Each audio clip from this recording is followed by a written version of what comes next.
Olá, a Comissão de Saúde recebe convidados para tratar do tema obesidade e cirurgia bariátrica. Acompanhe os trabalhos. Bom dia a todos. Invocando a proteção de Deus, havendo número legal, declaro abertos os trabalhos da Comissão de Saúde e Saneamento.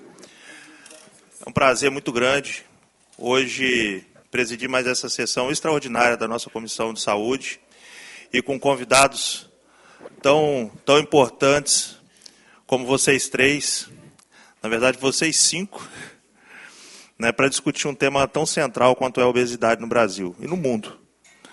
O objetivo hoje da comissão é entender a realidade do Estado do Espírito Santo, os serviços que a gente já tem aqui no Estado, para que no final desse debate a gente possa pensar saúde pública, políticas públicas que possam ser aplicadas na sua essência no Estado do Espírito Santo e a gente possa aumentar, ampliar os serviços e fazer chegar onde precisa, que é no nosso paciente, a assistência adequada.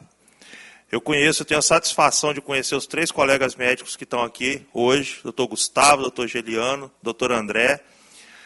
Conheço o trabalho de vocês, conheço a qualidade com que vocês praticam a medicina e certamente nessa mesa aqui hoje está o maior número de pacientes operados no Espírito Santo de cirurgia bariátrica. Então, é uma honra muito grande ter todos vocês aqui na Comissão de Saúde. Tenho certeza que nós vamos ter um debate aqui hoje de altíssimo nível. Vamos adentrar pela ordem do dia e deliberar o único item de pauta, audiência pública em conjunto com a Frente Parlamentar contra o Câncer para debater o tema Políticas Públicas de Combate ao Câncer e a construção do Hospital de Câncer de Cachoeiro Itapemirim, tendo como proponente o deputado Bruno Rezende, a ser realizada no dia 4 de outubro, quarta-feira, às 19 horas, na Câmara Municipal de Cachoeiro de Itapemirim. Como vota o deputado Pablo Muribeca. Como vota o deputado Hudson Leal. Bom dia a todos. Favorável. Aprovado por unanimidade. A Comissão de Saúde recebe as visitas dos médicos cirurgiões Dr. Gustavo Peixoto Soares Miguel, Dr. Geliano Marçal da Luz Gonçalves e Dr. André Matar para debater sobre o tema obesidade e cirurgia bariátrica por solicitação do deputado Dr. Bruno Rezende. Compõem a nossa mesa a doutora Camila Pitanga, é um prazer recebê-la, e a diretora executiva do Centro de Pesquisa Irani Francisqueto, da C2. Seja muito bem-vinda, obrigado pela sua presença. Com a palavra, o doutor Gustavo Peixoto.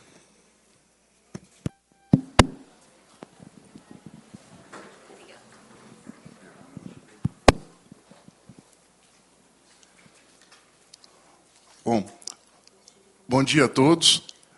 É um prazer estar aqui nessa casa.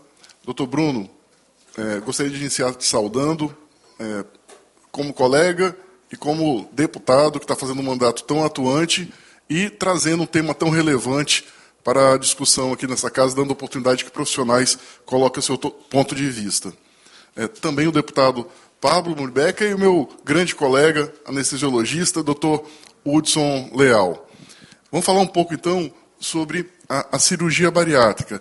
A gente já atua na cirurgia bariátrica no Hospital das Clínicas desde 2002, então já são mais de 20 anos de atuação com milhares de pacientes operados. Atuamos também na iniciativa privada no Hospital Meridional em Cariacica. E a gente sabe que a obesidade tem proporções epidêmicas e crescentes em todo o mundo, não é só aqui no Brasil.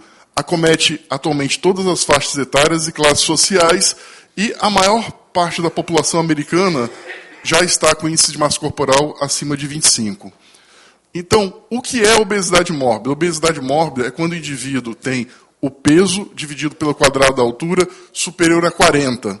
E esses indivíduos, já tratados clinicamente, esgotadas as possibilidades de tratamento clínico, eles são candidatos à cirurgia bariátrica. Além disso, os pacientes com IMC de 35 a 40, com comorbidades, hipertensão, diabetes, apneia do sono, artropatia de coluna, tem também indicação de cirurgia bariátrica. Se a gente fizer uma curva de Gauss hoje lá nos Estados Unidos, a normal é ser magro, doutor Bruno, porque 74% da população americana já está em sobrepeso ou obesidade. E a gente vê no estudo aqui no Brasil que cerca de 4 milhões de brasileiros têm obesidade mórbida. Então nós não estamos falando de poucas pessoas, são 4 milhões de brasileiros com obesidade mórbida e mais 8 milhões de brasileiros que têm obesidade grau 2. Nós estamos falando aí de cerca de 6% da população brasileira, 7% com indicação de cirurgia bariátrica. Um grande problema que nós temos é que apenas 30% dos indivíduos obesos mórbidos se enxergam como obesos. Isso é um problema grande. Então a pessoa, não estou falando do gordinho, estou falando do paciente com índice de massa corporal acima de 40, somente 30% se acha com sobrepeso. 70% acha que está normal. E pior, a maioria dos médicos ainda questiona se obesidade mórbida é uma doença. Então nós temos um problema de educação para a nossa população. Além disso, aqui, trazendo para o Espírito Santo, dados do Espírito Santo, 45% a 47% da população capixaba está com sobrepeso ou com obesidade. Ou seja, metade da população. Quando a gente vai ver em relação ao Brasil e em relação às regiões, tanto a região metropolitana, quanto a região norte, quanto a região sul, tem no Espírito Santo um índice de obesidade mórbida superior à média nacional. A média nacional é de 4,5%, nós temos em torno de 5,5%. Ou seja, nós temos 20% mais obesos mórbidos do que a média do nosso país. Se a gente for olhar, tem aquele culto, né, Bruno, que o pessoal do interior não é obeso. Só que se a gente for olhar na distribuição regional, tanto o capixaba do interior, quanto o capixaba da capital está ficando progressivamente, ao longo das décadas, mais obeso, como a gente pode observar nesse gráfico. Nenhum município capixaba, no último censo, reduziu a quantidade de obesos. Todos ou aumentaram ou ficou estável. Agora, a obesidade é um problema de saúde, que nós conhecemos bem, nós médicos, só que muitas vezes o gestor, ele fala, deixa isso para o segundo plano. Então, o gestor que pensa assim, está pensando equivocado, porque 20%, 22% do gasto anual com doenças crônicas no Brasil já vai para essa vala do tratamento da obesidade. 1,5 bilhão o SUS gasta diretamente tratando obesidade. E nós estimamos que na saúde suplementar, né, que muitos de nós aqui atuamos na saúde suplementar, 50% dos recursos vão ser gastos com obesidade e seus desdobramentos em 2030, na velocidade que a gente está tendo a globesidade. Bom, quando a gente vai falar de câncer, esse slide aqui é em sua homenagem, 50% dos gastos com terapias oncológicas no INCA já são de cânceres relacionados à obesidade. Então, é câncer de endométrio, é câncer de mama, câncer de colo, etc. Então, para o gestor, é importante ter noção disso. Tratar a obesidade é prevenir doenças graves, como o câncer, por exemplo. Obesidade mórbida, para nós, é isso aqui. É pé diabético, é artéria coronariana entupida, é carótida entupida. A gente não está falando só daquela paciente que se julga obesa e que brinca, às vezes, numa mesa de restaurante falando que vai fazer uma bariátrica. Nós estamos falando de doenças graves que matam os pacientes. E esse mecanismo é um mecanismo complexo, pode dar mais um? Isso, que aumenta o risco de morte por doenças cardiovasculares e morte por câncer. A gente sempre atribuiu à obesidade o infarto, o derrame e outras complicações dessa categoria cardiovascular. Mais recentemente, nós sabemos que muitos tipos de câncer estão relacionados ao fenômeno da obesidade. E a gente sabe que os programas clínicos, o melhor tratamento clínico para o obeso mórbido, a chance dele dar certo é 1%. Ou seja, é exceção dar certo. O tratamento clínico para o obeso mórbido, aquele que tem um índice de massa corporal acima de 40%, é, muitas vezes, na maioria das vezes, quase a totalidade, ele é paliativo. Ele só serve para diminuir um pouco o peso desse paciente para ele operar melhor. Para isso ele serve. Agora, como tratamento definitivo, ele não serve. Quando a gente vai acompanhar, aqui é uma homenagem ao Dr. Perseu, que montou um ambulatório lá no CAN, quando eu ainda era aluno. Quando a gente acompanha, em longo prazo, obesos mórbidos que operaram e que não operaram, os obesos mórbidos que não operaram, depois de décadas, estão mais obesos e mais doentes. E a gente sabe que a cirurgia bariátrica tem um resultado mantido a longo prazo. E eu vou mostrar isso para os senhores em dados objetivos. E o tratamento operatório é muito mais efetivo e o uso é crescente. O uso é crescente por quê? Primeiro, porque se conhece melhor a doença. Segundo, que a gente tem método de fazer a cirurgia menos invasiva atualmente. E terceiro, que o número de afetados não para de crescer. Nós conseguimos, com o resultado de longo prazo, o controle do diabetes em 90% dos casos, hipertensão arterial em 90% dos casos, problema de refluxo em 90% dos casos, ou seja, não existe outro tratamento tão eficiente para o obeso mórbido.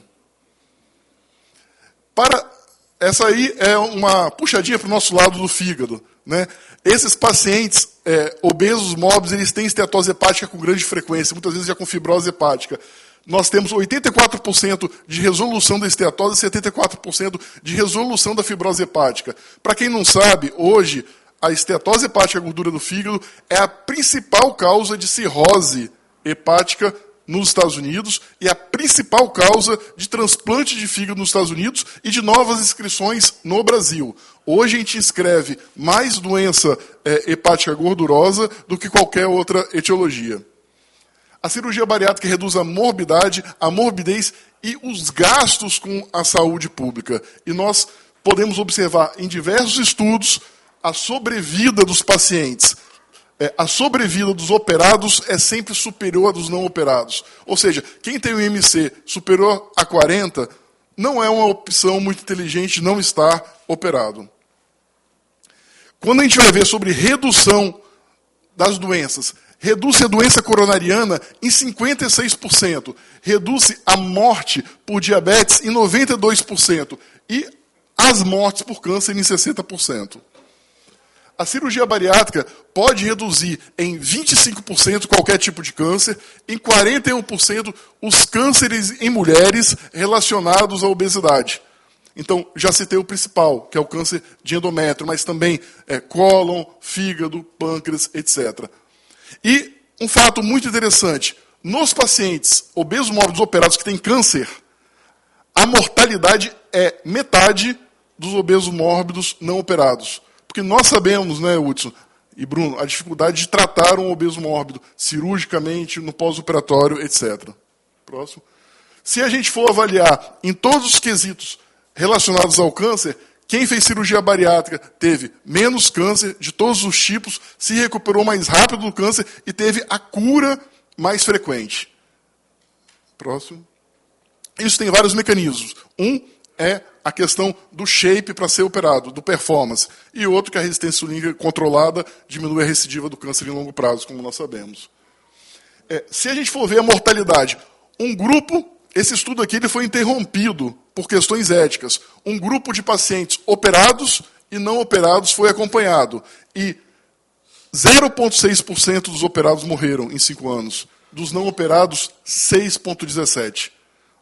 Tá? Ou seja, estar obeso mórbido é muito mais arriscado do que ser submetido a uma cirurgia bariátrica. As cirurgias são diversas, pode passar o próximo, e vai desde grampear o estômago até grampear o estômago e desviar o intestino.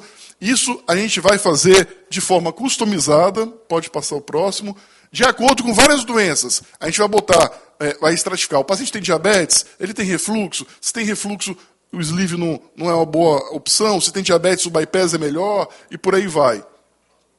Essas cirurgias são várias, só que o grande carro-chefe das cirurgias bariátricas hoje são gastrectomia vertical, que é o sleeve, e o bypass gástrico em Y de Roux. Todas as duas cirurgias podem ser feitas por laparotomia e por laparoscopia. Infelizmente, o SUS não custeia a cirurgia laparoscópica. Só tem um hospital do SUS que faz a cirurgia laparoscópica de forma rotineira há mais de uma década, que é o Hospital das Clínicas, porque tem outras fontes de custeio. Mas o custeio direto ele é apenas para a cirurgia laparotômica. Se a gente for analisar o Espírito Santo hoje, como que é a nossa oferta de cirurgia bariátrica? No cenário nacional, nós não estamos tão ruins, porque tem estados que nem cirurgia bariátrica oferecem. Mas nós temos, há mais de uma década, 3 centros de cirurgia bariátrica do SUS. O Hospital das Clínicas, da Universidade Federal do Espírito Santo, atualmente sendo gerido pela EBSER. O Hospital Evangélico de Cachoeiro do Itapemirim, que tem aqui o Dr. André Matar como representante, que faz um grande volume de cirurgia bariátrica há muitos anos. E o Evangélico de Vila Velha, que é liderado pelo Dr. José Tarcísio Barroso Ovico, também com grande volume de cirurgia bariátrica pelo SUS. Nós podemos observar que tem uma grande área do Espírito Santo sem esse serviço, né? E nós vamos falar um pouco sobre isso mais para frente.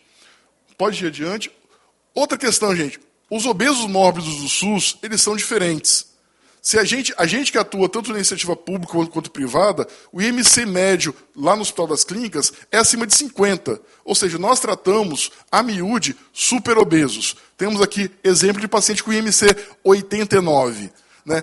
Então, são pacientes de cirurgia complexa que precisam ser operados em hospitais que têm UTI, que têm retaguarda, que têm uma estrutura adequada para o acompanhamento desses doentes. Como nós temos uma demanda muito maior do que a nossa oferta, nós fazemos uma triagem, né, e, de acordo com os critérios objetivos do paciente, conforme a portaria ministerial de 97, pode ir adiante, esses pacientes ganham pontos e nós classificamos esses pacientes em grau de risco. Nós operamos um por gravidade e um por cronologia, de forma que nós temos, na verdade, 2 filas simultâneas. Isso foi muito útil para que a gente reduzisse a mortalidade na fila de espera. Porque a gente percebeu o quê? Que alguns doentes que eram muito graves, principalmente os diabéticos, com apneia do sono, hipertensos graves, se eles ficassem esperando, eles morreriam antes da cirurgia. Por isso, nós temos o critério de gravidade na fila de bariátrica no Hospital das Clínicas. E o fluxo do serviço conta com uma equipe multidisciplinar completa, doutor Bruno. Agora, um gargalo que nós temos, né, depois de 18 meses, teoricamente, nós temos que devolver esse paciente para a rede. Isso é um ponto que a gente tem que debater, pois nós não temos serviços estruturados para receber esses pacientes de volta. E esses pacientes ficando conosco, eles podem até ser bem tratados, mas eles obstruem novas admissões, né? Então, esse é um gargalo que a gente tem a melhorar em nosso estado. Bom, oportunidades que nós temos, que eu acho que nosso papel aqui, primeiro, foi contextualizar, colocar esse cenário, mas mais que isso, trazer algumas oportunidades de melhoria, né, Hudson? Então, por isso, eu vou colocar para vocês algumas, ligadas à pesquisa clínica, legislação, alimentação, atividade física e obesidade infantil. Primeiro ponto, pesquisa clínica. Não sei se vocês sabem, mas nós temos aqui o C2, que eu convidei para estar aqui conosco, né, que tem 23 anos já de pesquisa clínica, já teve inspeção da FDA e auditorias internacionais, e que já participou de uma série de estudos, pode clicar o próximo, né, vários estudos, inclusive dessa nova droga, Mondiaro, que acabou de ser aprovada ontem pela Anvisa.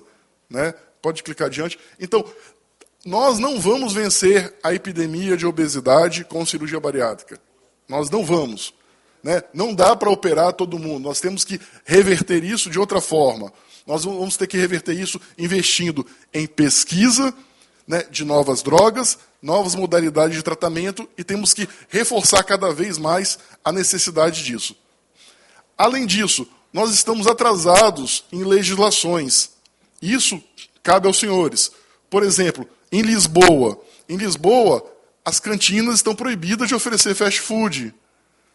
E aí o que aconteceu? Eles abriram em volta, né, no entorno, eles saíram de dentro da escola e abriram em volta. Pode passar adiante. Aí temos aqui um exemplo na Inglaterra. A Inglaterra já está mais à frente. Primeiro ela proibiu as escolas de vender fast food, pode clicar o próximo, e depois, agora em Londres, a 400 metros de distância da escola, não pode ter uma loja de fast food.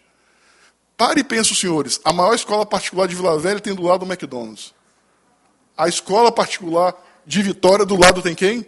Outro.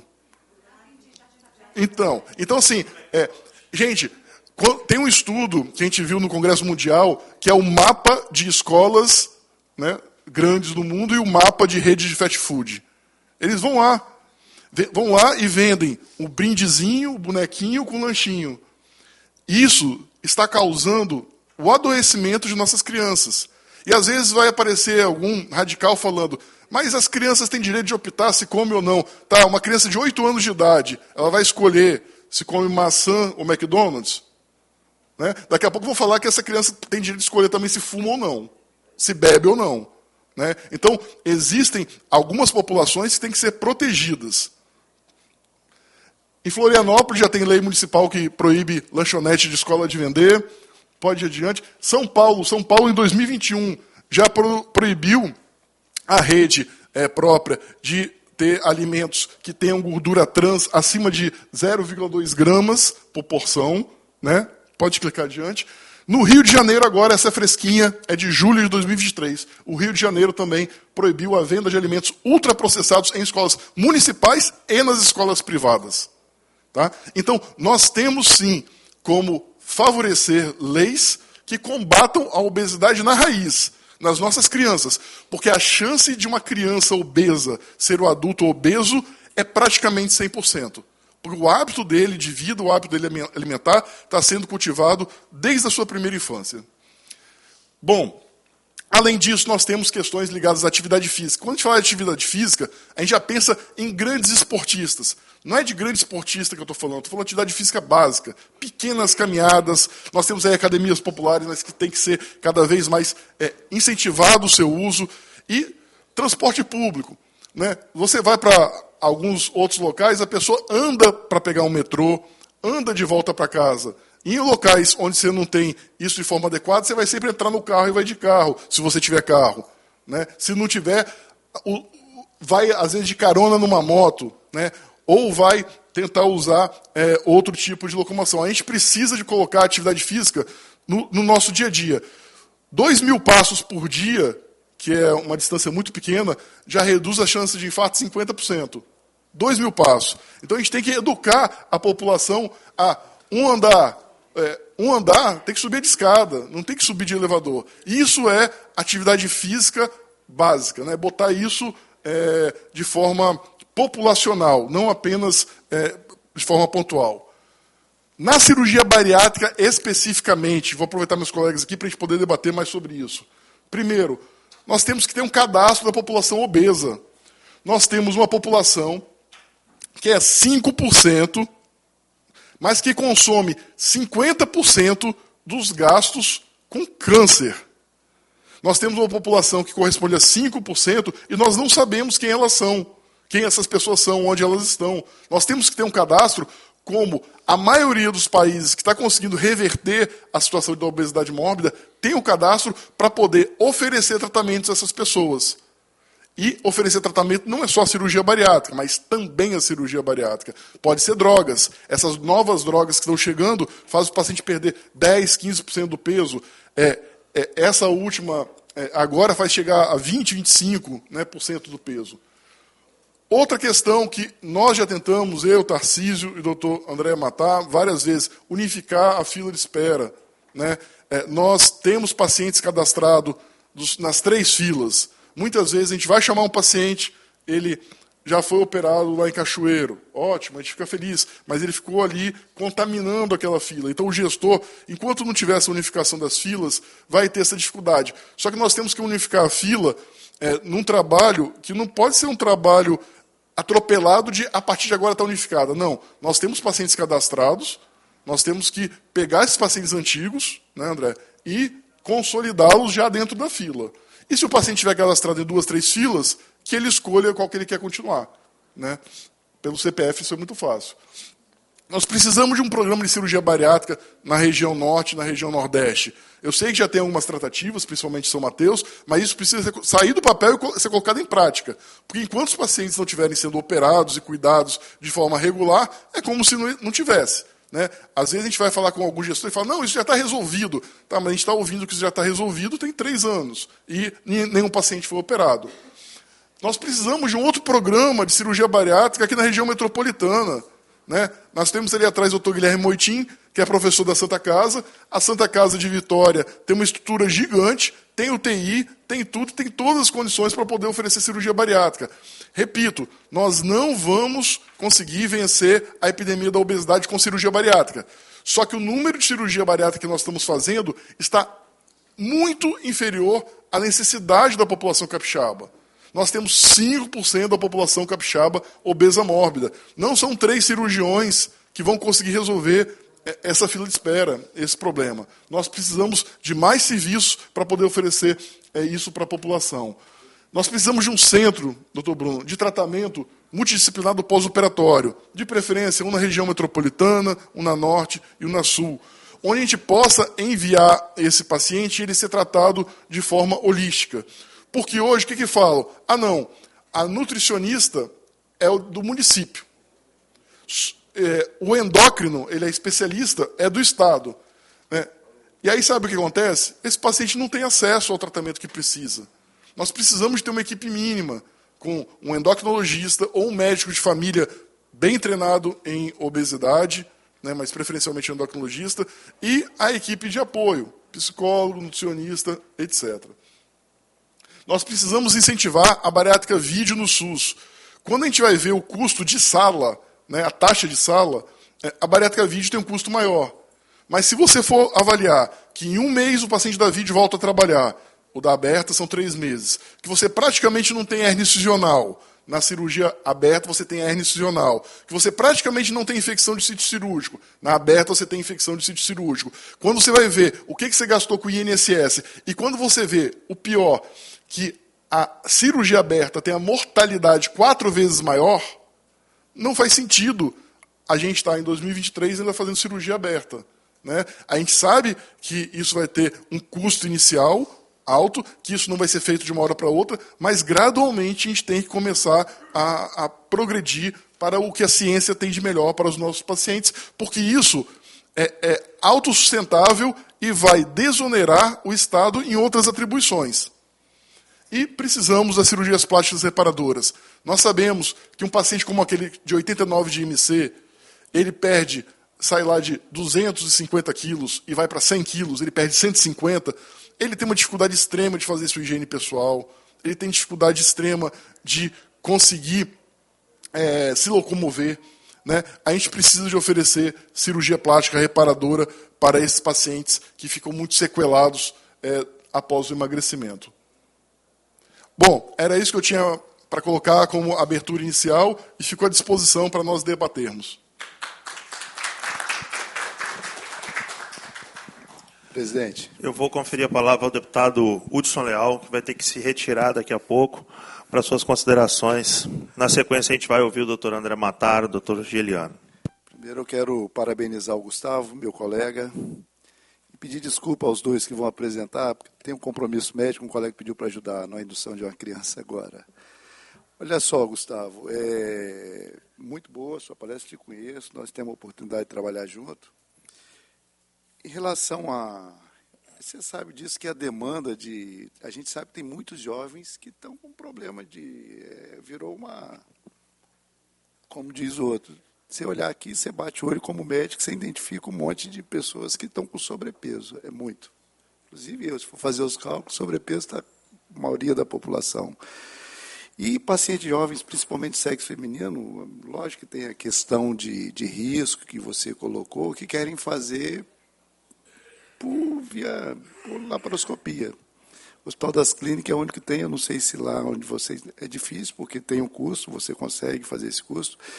Em relação à plástica também, que às vezes um paciente desse, o SUS, no caso desse, eles, como plástica de mama reparadora em caso de tumor, é previsto. Existe essa previsão?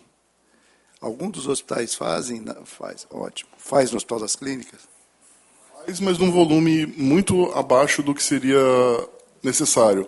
Porque nós temos apenas 2 cirurgiões plásticos e eles fazem reconstrução de mama e outras coisas. Então, eles fazem uma vez por semana uma plástica reparadora, mas que é muito pouco. Tá. Em relação à bariátrica no SUS, assim, é questão de convencimento a nível federal. Então, Gustavo, a gente trabalhar com os deputados federais aqui do Estado para ver se já tem essa previsão de fazer por via laparoscópica pelo SUS. Se eu colocar essas informações que você colocou, é convincente para a gente que é médico, né? Eu que vai ficar muito mais barato em termos futuro, posterior. Então, Gustavo, eu acho que é um trabalho, Bruno, que a gente tem, cada um tem um deputado federal aqui da sua, que você conhece, para conversar, para fazer isso. Existe isso? Então, existe isso, e eles aprovaram realmente fazer cirurgia por vídeo, mas pagando o mesmo tanto que paga na aberta. Ou seja, é inviável. Agora, doutor Hudson, concordo que em longo prazo a gente tem que realmente tratar isso a nível federal, mas eu gostaria de citar algumas iniciativas que são feitas, né? Por exemplo, agora no Rio de Janeiro, num hospital filantrópico, fizeram um mutirão de 500 cirurgias bariátricas por vídeo que o Estado custeou de uma só vez. Tem iniciativas de bariátricas por vídeo custeadas até mesmo pelo município em diversos locais do país, principalmente no interior de São Paulo, em Campos também, né? Em Campos, o pessoal custeia. Então, apesar de ser uma atribuição federal, a iniciativa local, tanto municipal quanto estadual, ela pode sim participar com soluções, né? Soluções paliativas, mas que são muito importantes para os doentes que estão em fila de espera nesse momento. Tá certo. Então, assim, eu sei que o debate vai ser grande, o Bruno até mudou o horário aqui para a gente ter, porque senão a gente fica pressionado, começa às 9 e ia ser às 10, e as outras comissões ficam pedindo. Então, assim, não vou participar, vou ter que sair. E parabenizar, Bruno, a gente tem que fazer isso aí mesmo, cobrar. O próprio Estado tem condição de fazer isso. Nosso Estado é rico, tem dinheiro. Basta ter vontade política de fazer sim. Então, a gente tem que olhar essa população, a gente sabe das doenças. Hoje, a gente vai fazer consulta pré-anestésica, não adianta, você já coloca lá o peso, você olha o peso, pergunta peso e altura, pode não ter nada, mas você já considera ele como uma doença que vai comprometer depois do pós-operatório da anestesia. Então, hoje é uma pandemia de obesidade grande, Gustavo. Então, Bruno, vamos trabalhar aqui essa comissão, é uma comissão coesa, o Bruno está conduzindo muito bem aqui a Comissão de Saúde para a gente estender, avançar. Gostaria de registrar aqui também a presença, não sei se Bruno citou, o vereador Bruno é da área de saúde também, lá de Dores do Rio Preto, e o presidente da Câmara, o Marlon. Parabéns, sejam bem-vindos. Tá certo? Vou me ausentar aqui.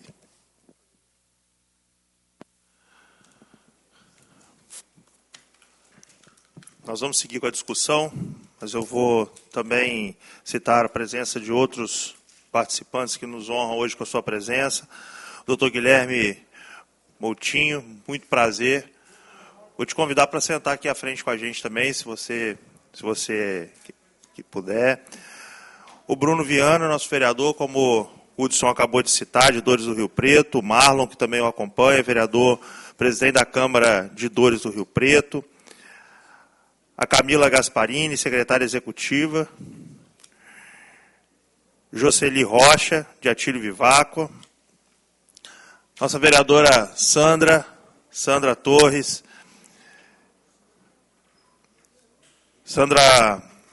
Nossa vereadora Sandra Lúcia Venturim. Canzian Lopes, de Atílio Viváqua. William Abreu, jornalista da Casa Civil. E Tenório, nosso sexto aqui da Comissão de Saúde. Eu vou conferir a palavra ao doutor Gerliano, para que faça as suas colocações, e vou fazer meus comentários ao final de todas as apresentações. Obrigado, deputado Bruno, obrigado por nos ouvir, ter ouvidos a essa importante demanda.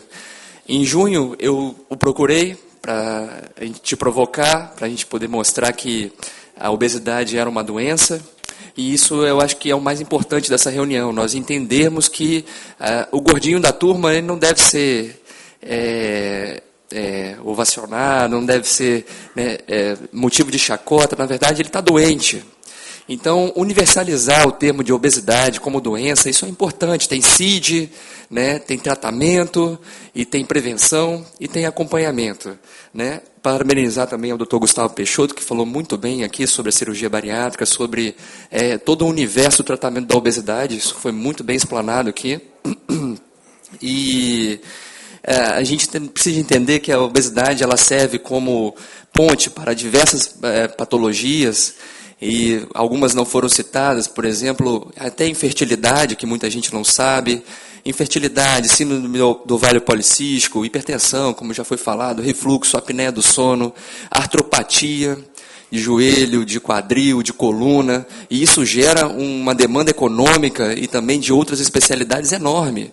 Acaba aumentando a fila também do pessoal da ortopedia, do pessoal da coluna, do pessoal da endocrinologia, e isso quando se fala em SUS, fica mais difícil ainda, porque a gente não tem esses profissionais com uma demanda enorme assim, né, disponíveis.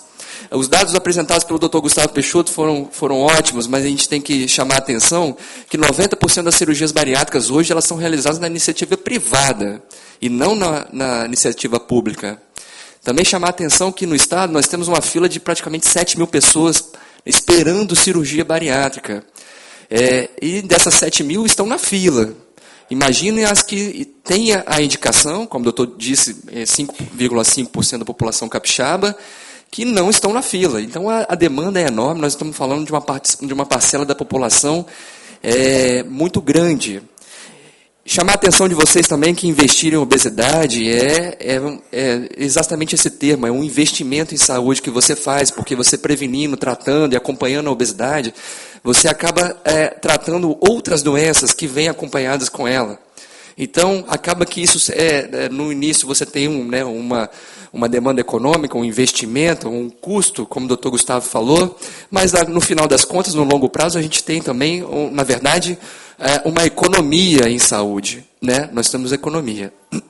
Muito se fala em centros de tratamento, em oncologia, como o doutor Bruno, né, oncologista, centro de tratamento em hipertensão, cardiologia, em cirurgia cardíaca, mas não existe no SUS um centro de tratamento de obesidade, que a gente tenha acesso tanto à prevenção, ao tratamento e o acompanhamento desses pacientes. Acompanhar esses pacientes depois que opera bariátrica, isso é uma coisa muito difícil. O follow-up desses pacientes é uma coisa que, até na rede privada, a gente tem muita dificuldade, mesmo colocando uma secretária só para poder ficar em função disso. Imagina isso no SUS.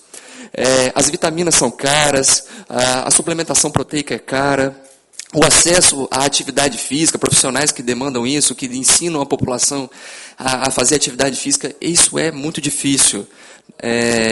Até o tempo que a pessoa tem, o trabalhador braçal, ele tem para poder fazer uma atividade física, isso também é complicado. Exige a gente pensar. Quando o doutor Gustavo falou sobre a questão de existe o sedentarismo e existe o comportamento sedentário. Né? Comportamento sedentário é que você não vai mais no seu trabalho a pé, você não vai de bicicleta, você procura ir de carro, procura ir no transporte que seja mais rápido, você não leva seu cachorro mais para poder para passear, às vezes você paga uma pessoa ou você não tem mais cachorro porque você pensa que tem que levar ele para passear, e isso é complicado.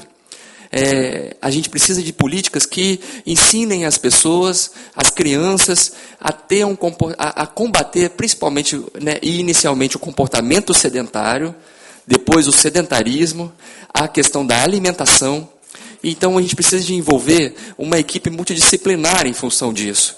O tratamento ele é importante, a cirurgia bariátrica com certeza é o que a gente tem de melhor hoje como forma de tratamento, mais potente e mais duradouro. Isso quando eu falo de 10, 15, 20 anos, como o doutor citou, o comportamento, aliás, uma mudança quase para a vida toda, em termos de diabetes, hipertensão, refluxo, apneia, isso é importante. Mas, para eu operar, para eu ter sucesso na minha cirurgia, eu preciso de uma rede de apoio. Eu preciso de um psicólogo para combater compulsão alimentar, a ansiedade. Eu preciso de uma nutricionista para ensinar esse paciente a se alimentar melhor, ensinar como ele pode levar essa alimentação para a família e para quem está em torno dele.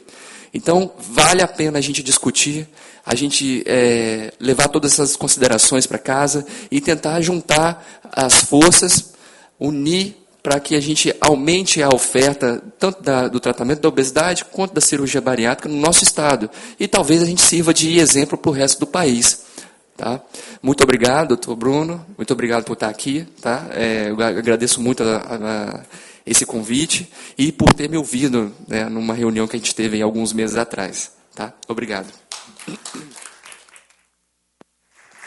Eu vou quebrar o protocolo, vou convidar a sentar aqui do meu lado os 3 colegas que vieram fazer o debate inicial, doutor Gustavo Peixoto, doutor Gerliano, doutor André, subam aqui.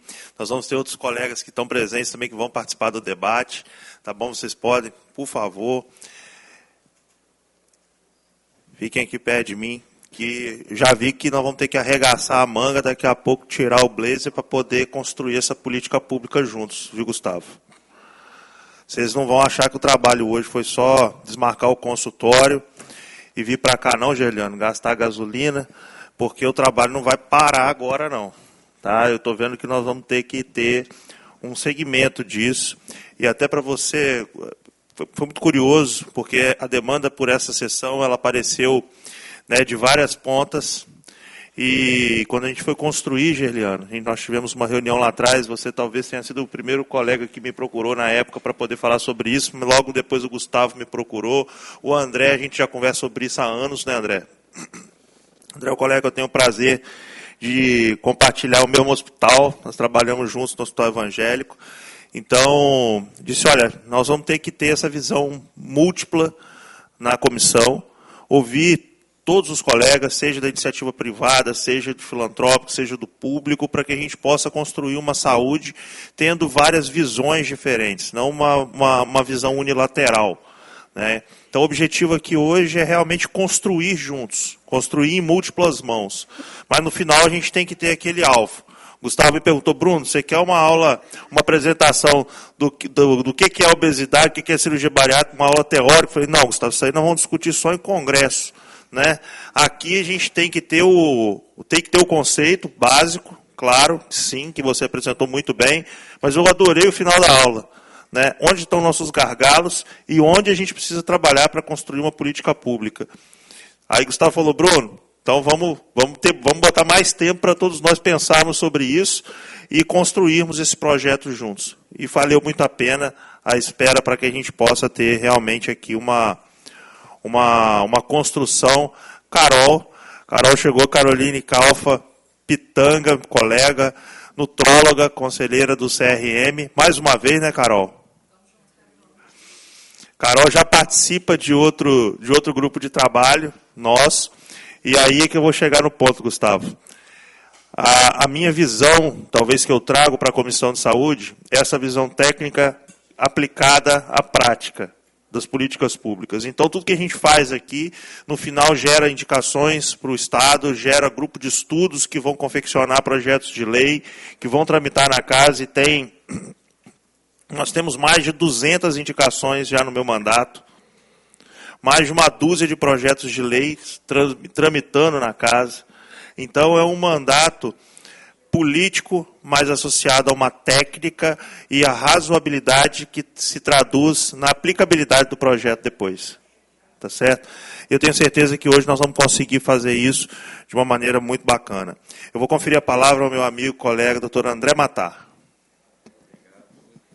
Obrigado, Bruno, pelas palavras. Obrigado pelo convite. É muito bom ser ouvido. E eu estava muito nervoso de vir aqui, né? Nunca vi na Assembleia. Achei chique pra caramba, mas aqui estou entre amigos, né? Está aqui o doutor Gustavo, que é meu amigo desde 92, ele é meu médico, eu sou um paciente bariatricado. Né? O Gustavo me bariatricou em 2017. Então, eu acho que eu sou o melhor doente que ele tem. Nunca incomodei ele, nunca mandei mensagem no WhatsApp. Tem o Gerliano, que foi meu residente, quer dizer, que começou a cirurgia e começou os caminhos dele na cirurgia bariátrica com a gente lá. Tem o Bruno, que é meu diretor até há pouquíssimo tempo, foi meu diretor, amigo pessoal, então estou em casa aqui. Bom, eu quero pontuar algumas coisas que o Gustavo já falou, mas que a gente tem que discutir. Né? A primeira coisa, o acompanhamento. 1 ano e 6 meses, 18 meses de acompanhamento para um paciente de tanta complexidade é muito pouco tempo. Então, a gente sabe que é uma medida do Ministério da Saúde, a portaria 424, 425 de 2013, que prevê esse follow-up de 18 meses. Mas é impossível, com 18 meses, a gente poder dar alta e largar o paciente no mundo sem acompanhamento. Principalmente se a gente não tem confiança na rede básica. A gente não tem médicos na rede básica com o mínimo de treinamento em obesidade. Os médicos da rede básica, quando fala que o paciente é bariatricado, eles nem medicam, nem passam de pirona.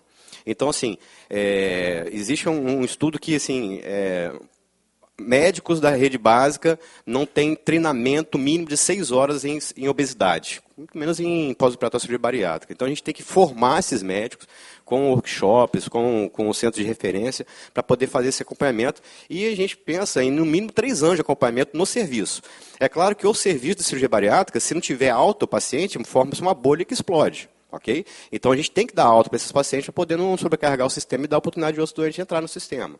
Mas 1 ano e 6 meses é muito pouco tempo. A gente acha que 3 anos de acompanhamento seria um tempo suficiente para a estabilização metabólica de peso, né, do paciente, ele conseguir entender e conseguir manter sua qualidade de vida e sua rotina de vida adequadamente. Então, isso é uma coisa que a gente tem que conversar e pensar muito bem em relação ao centro de referência e essa alta compulsória que a gente tem que dar com 18 meses.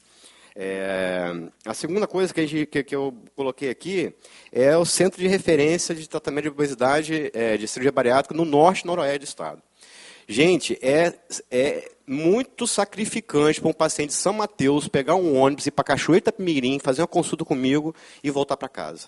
São 8 horas de viagem, o paciente perde um dia de trabalho, tem que dar atestado, gasta dinheiro com passagem, gasta dinheiro com comida que não tem, vai lá no ambulatório, fica lá 20, 30, 40, 50 minutos numa consulta e volta para casa. É muito desgastante. A gente às vezes vê que eles se juntam e vão em caravanas, em vans, e chegam lá 10, 15 doentes em caravanas e assim, é muito desgastante para eles. Imagine para se internar às 6 da manhã. Então, os pacientes que saem de São Mateus para chegar em Cachoeira de Itapemirim às 6 da manhã, eles acabam dormindo em Cachoeiro, gastam dinheiro com hospedagem em Cachoeiro. Então, assim, a distância é muito limitadora para o bom acompanhamento desse paciente. E no pós-operatório, pior ainda. Quer dizer, eu dou alta para o paciente, ele vai lá para São Mateus. Chega lá, ele espirra, o pontinho abre e vaza uma secreçãozinha. O meu WhatsApp não para, é o tempo todo. O paciente mandando foto de ferida cirúrgica para poder eu ver. Por quê? Porque é muito longe. Muitas vezes eu não sei quem é o paciente, peço, não, vem aqui no hospital que eu te vejo. Não, doutor, eu moro em Águia Branca. Então, como é que a gente acompanha esses doentes? É muito longe. Então, assim, um centro de tratamento de cirurgia bariátrica no norte do estado, ou no noroeste, é muito importante para a logística da cirurgia bariátrica no estado, para a logística dessa oferta, esse balanço de oferta e demanda da cirurgia bariátrica no estado. E o Gustavo citou a Santa Casa de Misericórdia de Vitória. A Santa Casa de Misericórdia de Vitória, até pouco tempo atrás, ela e a UFES eram as únicas escolas médicas do Espírito Santo. Eram as únicas escolas que formavam cirurgiões gerais no Espírito Santo. Era a residência da Santa Casa, que eu fiz, e a residência da UFES. E é impossível um hospital, uma escola de medicina tão antiga, com tantos formados lá, com tantos cirurgiões de excelência formados lá, não ter um centro de cirurgia bariátrica. Mesmo porque hoje a cirurgia bariátrica é a cirurgia mais realizada no tubo digestório, pelo que eu sei. E uma residência médica de cirurgia geral que o residente não tem acesso à cirurgia bariátrica, né, é complicado. Então, teríamos que dar um apoio grande à Santa Casa de Vitória, porque ela faz um trabalho há muitos anos aqui em relação a ensino médico. Né? Em relação às cirurgias plásticas, é um problema seríssimo as cirurgias plásticas, porque, assim, o deputado Hudson perguntou se tem, se o SUS, né, contempla, né, a cirurgia plástica. Existem sim códigos para a cirurgia plástica pelo SUS, só que uma dermolipectomia pelo SUS paga ao cirurgião plástico R$350, bruto, fora imposto de renda. Me dá um cirurgião plástico que faz uma cirurgia de 8 horas por R$350. Então, assim, a gente não tem conseguido captar profissionais que queiram encampar essa ideia. Né? Então, a gente tem um cirurgião plástico lá que ele fez um acordo com o hospital, então ele faz a reconstrução de mama, ele faz as plásticas reparadoras da bariátrica, mas é uma por mês. E nós operamos 40 doentes bariátricos por mês. Então, é uma demanda muito grande e uma oferta muito pequena, porque não tem incentivo financeiro para isso.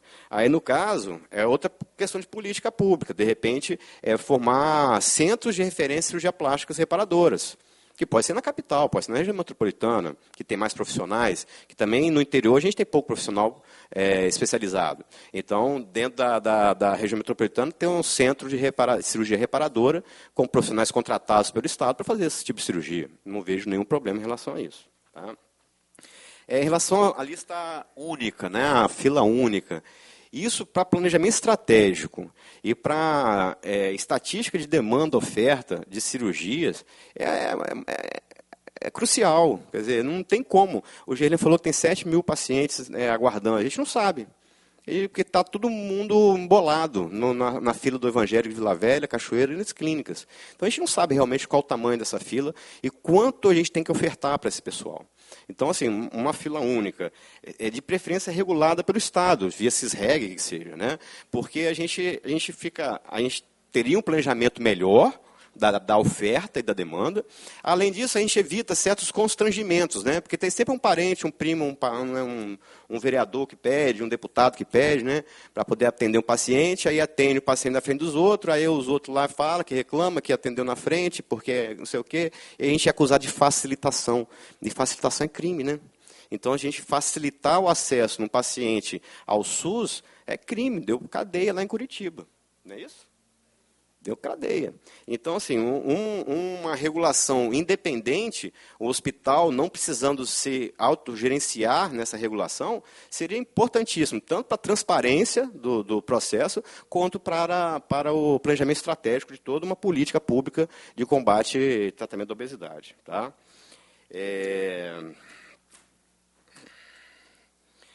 Bom, o aumento da oferta, né? Quanto mais a gente ofertar, mais vai demandar. Por quê? Porque, assim, pacientes com indicação de cirurgia bariátrica sempre vão existir, porque a população está engordando e as pessoas começam a entrar na idade para fazer bariátrica. A gente faz bariátrica, eu só faço depois dos 18 anos, a gente não tem pediatra na equipe, então adolescente a gente não faz em Cachoeiro, a partir dos 18 anos. Então os adolescentes, as crianças obesas viram adolescentes obesos, que viram adultos jovens obesos, que entram na fila bariátrica. Então isso aí é uma bola de neve que nunca vai ter fim. Okay? Então, quanto mais ofertar, mais vai ter demanda, mais a gente vai conseguir operar. Então, aumentar a oferta da cirurgia bariátrica, né? De várias maneiras, né? Aumentando o número de centros de referência de cirurgia bariátrica e também estimulando os serviços que já existem. Gente, a portaria que rege a cirurgia bariátrica é a 424/425 de 2013. Ela que rege todo o protocolo pré-operatório e toda a tabela SUS. A tabela SUS é 2013, então.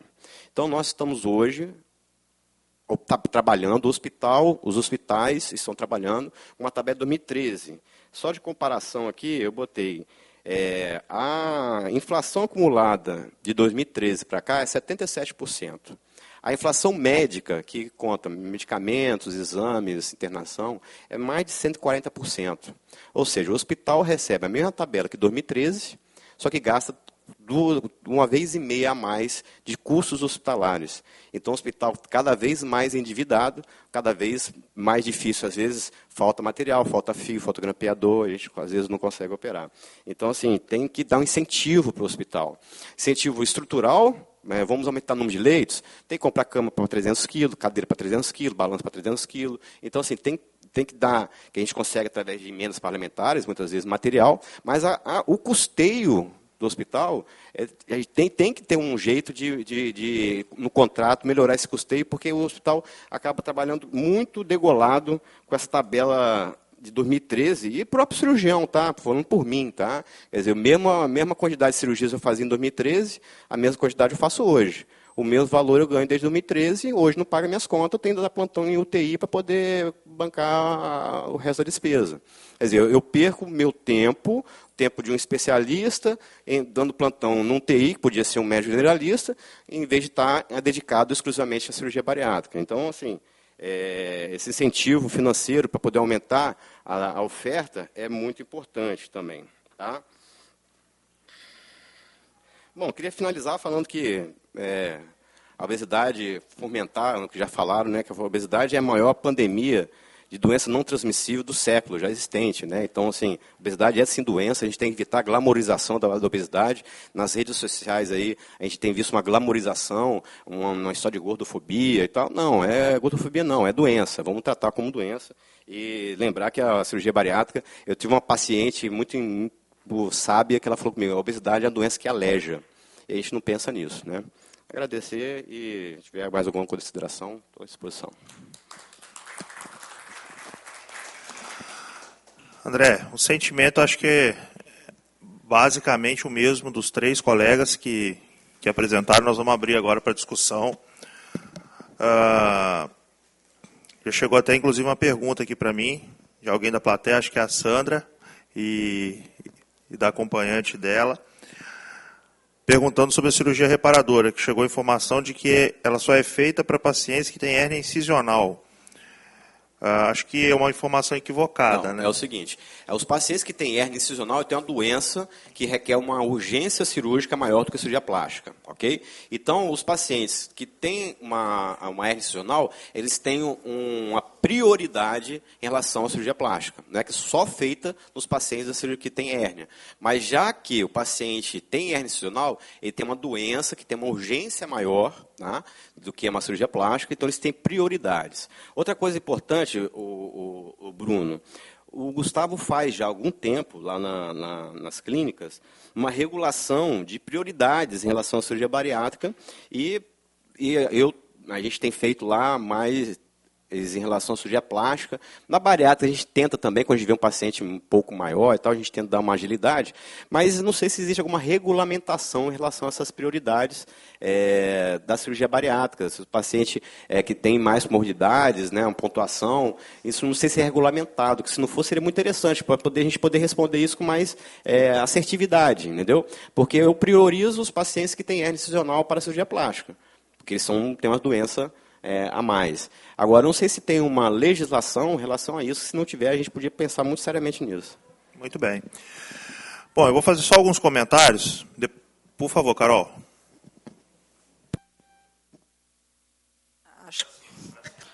Agora ligou. Então, inicialmente, eu gostaria de agradecer à Comissão de Saúde da Assembleia pela parceria junto com o Conselho Regional de Medicina. Gostaria de pedir desculpa pelo atraso, mas outro colega que viria representar, o doutor José Alberto, cirurgião, ele teve que entrar numa cirurgia, pediram para eu vir, então eu tinha outro compromisso, só justificando o meu atraso aqui. Eu gosto de ser pontual. Quero parabenizar, a gente já tinha, na discussão do paciente oncológico, a gente já tinha trazido, junto com a Rafaela, a necessidade da discussão do atendimento também nutrológico, endocrinológico do paciente pelo SUS. A gente entende que o atendimento do paciente portador de obesidade crônica pelo SUS ele é muito voltado à cirurgia bariátrica, em detrimento ao atendimento clínico nas fases de uma obesidade mais leve, assim como a gente pode dizer, mas o tema agora é discutir cirurgia bariátrica. E eu tenho uma felicidade muito grande de ter voltado do Congresso Brasileiro de Nutrologia, onde eu tive a oportunidade de participar da mesa de telemedicina. Eu sei que o doutor Gustavo é um dos pioneiros aqui no estado da telemedicina, já fala muito sobre isso. Eu tive a oportunidade de conhecer o doutor Marcelo Tacano, que é presidente do IESP, foi um dos idealizadores da telemedicina lá no estado de São Paulo. Talvez passar o contato para o doutor Bruno, para a gente poder ver o que tem sido feito no município e no estado de São Paulo para resolver o problema dos pacientes do interior, principalmente nesse preparo pré-operatório da fila única. O Conselho se coloca à disposição para a realização do programa de educação continuada, que a gente tem esse programa que vai ao interior, fazendo o treinamento dos médicos do interior, principalmente no que diz respeito às políticas públicas em relação a encaminhamento, quem são os pacientes que têm perfil para encaminhamento, a orientação no cuidado do pós-operatório. Eu costumo brincar que eu sou agente tripla, né, que eu sou conselheira, trabalho no CAN e trabalho na Secretaria do Estado da Saúde, e tenho conhecimento que o CAN tem um trabalho maravilhoso em relação ao treinamento da telesaúde, onde disponibiliza as aulas para os pacientes, para os médicos que trabalham no interior e na atenção básica, em como cuidar desses pacientes pós-alta do programa de alta complexidade. Eu acho que uma divulgação maior dessas teleaulas que já estão prontas seria de fundamental importância neste momento. E lembrar em relação à cirurgia plástica reparadora, doutor, que não é só dos pacientes operados pelo SUS. Assim, a portaria 244-245, ele prevê a cirurgia bariátrica, a cirurgia plástica, apenas para os pacientes operados no serviço. Mas temos uma demanda muito grande de judicialização em saúde, que é uma visão de querer reduzir a judicialização também, dos pacientes que operaram cirurgia bariátrica no serviço particular e que, por algum motivo, perderam o direito ao plano de saúde e que, por lei, eles têm direito a fazer a cirurgia plástica reparadora, mas como eles não são vinculados a nenhum serviço, eles ficam perdidos na rede. Eu acho que essa conversa é muito importante, parabenizar a Comissão de Saúde da Assembleia e colocar o Conselho à disposição, caso seja necessário. Isso é um grande problema, né? A cirurgia plástica reparadora é um grande problema porque a gente tem uma lei que parametriza isso, mas não temos oferta que sustente a lei.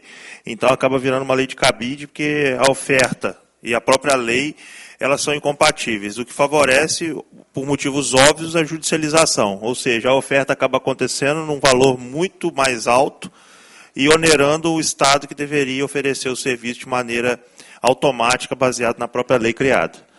Então, esse é um feedback negativo que acontece, isso não é só em cirurgia bariátrica, isso acontece na oncologia muito, talvez seja uma das clínicas com maior índice de judicialização no país, mas em várias outras clínicas. A palavra continua franqueada, por favor.